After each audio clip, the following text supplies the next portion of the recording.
So this is my video log for part two of Shattered Bonds by Dr. Roberts.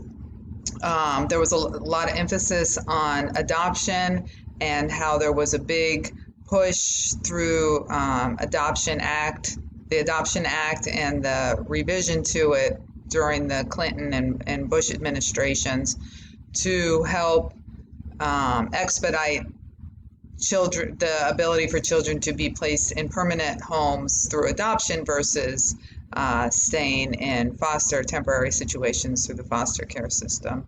And now she reports a lot of the damage done as a result of that. I understand that the drive was good. There's a lot of mixed incentives. It's a lot cheaper to have the child placed in permanent care, especially if the families are wealthy or middle class status. It lessens the cost of care on the child as they become 100% responsible for them financially. But all of the perks of adoption come at the expense of the families that they were taken from, and how reunification opportunities very often were compromised from the very beginning, especially as after these. Hello, so I'm going to be doing a video log on part two of Shattered Bonds. There was even greater emphasis on the adoption acts that were passed and revised in the late 80s and early 90s during the Clinton and Bush administrations. And the expedited process of getting children from temporary situations in foster care quicker into more permanent long-term placement through adoption was accelerated. And although there are a lot of great incentives for adoption, I personally have a lot of experience with adoption, but a lot of these situations were done at the expense of mothers or families that were simply struggling with being poor, which as we reflect now, know that should not be justifiers for continued removal of children from the home, especially with limited opportunity for reunification. There was a lot of contradictions that I appreciated that she pulled out. The whole chapter, as with the whole part two, as with part one, is so dense with information. It's a little overwhelming to try and summarize it all, but three key points that I thought were pretty interesting that were also contradictory to each other.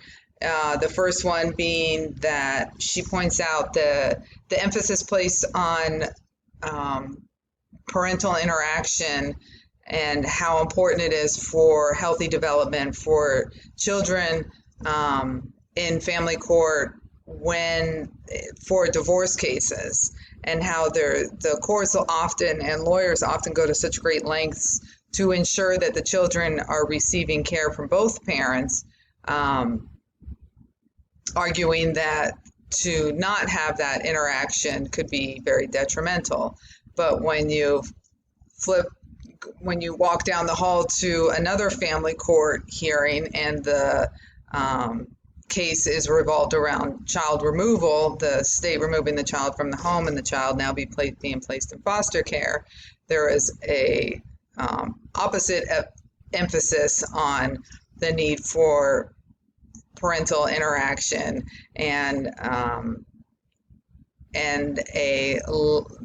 no emphasis on the traumas that can occur as a result of child removal.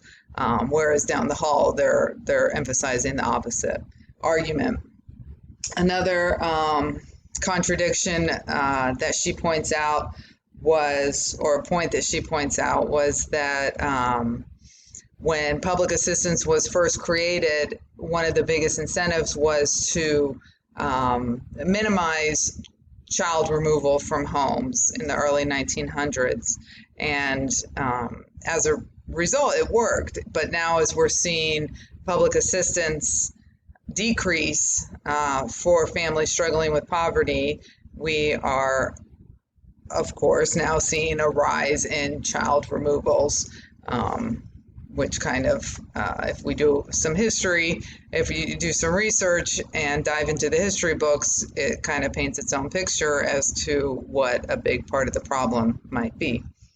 Another point she makes is that poor mothers or mothers struggling with poverty are expected to work or are mandated to work in order to receive the public assistance, whereas mothers of middle class or upper class homes, there's more pressure for them to, or more drive for them to stay home and be present in their children's upbringing.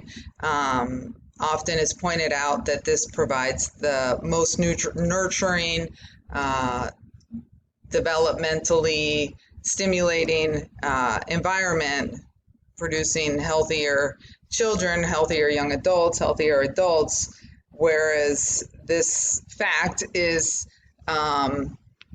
lessened if you're talking about lower class families where there's this mandate or heavy emphasis for them to work, thus not creating that same nurturing, consistent environment, and even calling them or judging them as being lazy for not doing so, and I assume in many circumstances also wanting to create the same atmosphere or environment for their children to thrive in and develop naturally.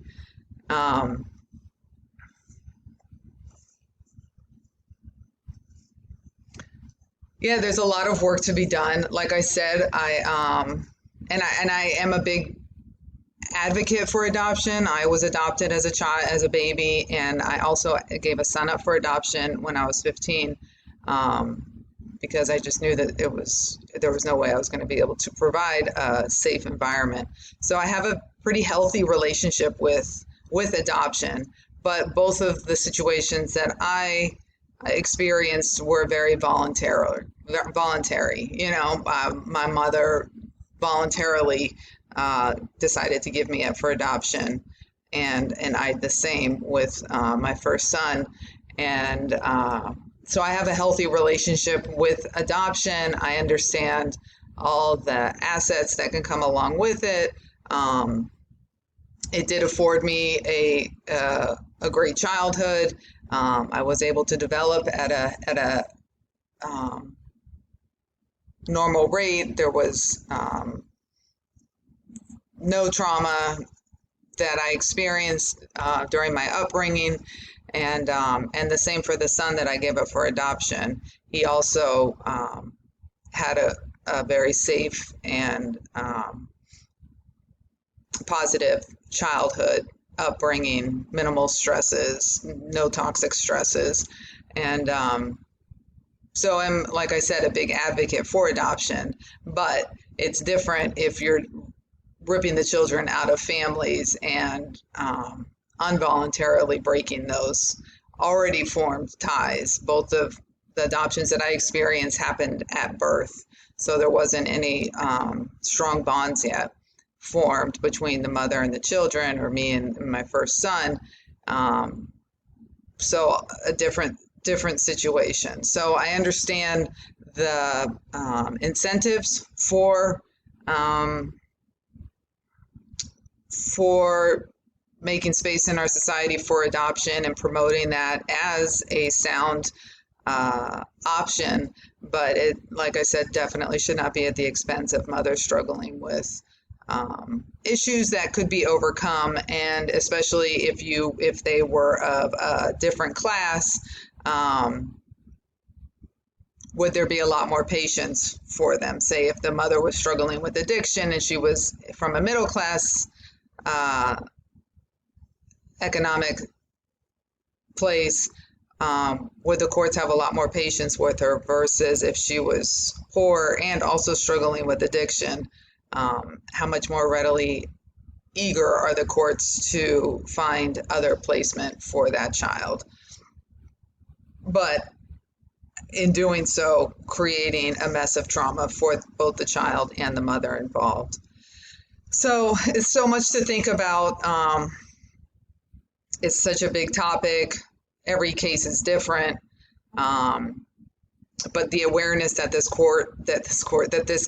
course has provided, as far as all the different lenses to view child welfare, child protective services through, is priceless. And I'm not sure if that's the exact field that I'm going into, but I know I have gotten so much out of this course and everything that you, Professor, have provided us. And yeah, it's been very eye-opening. Um, and it feels like I don't have like a direct stance on either side, but I am confident that there is a healthy middle ground to strive for.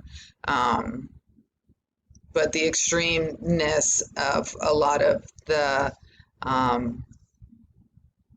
destruction that has been created by our government with good intention to an extent, um, needs to be addressed.